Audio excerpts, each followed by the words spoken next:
In front of me is DOOGEE T10, and today I would like to show you how you can add photos to text message on this device.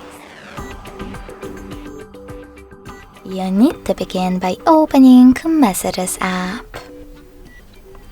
Following that, click on one of your chats and tap on this icon with a camera and the photo at the bottom left corner of chat window. Then you can click on your photos right away over here or select Gallery section. Then select them from here.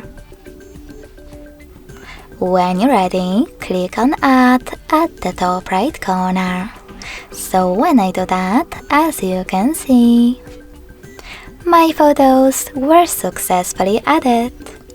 Thanks so much for watching. If you enjoyed this video, smash that like button, comment and subscribe.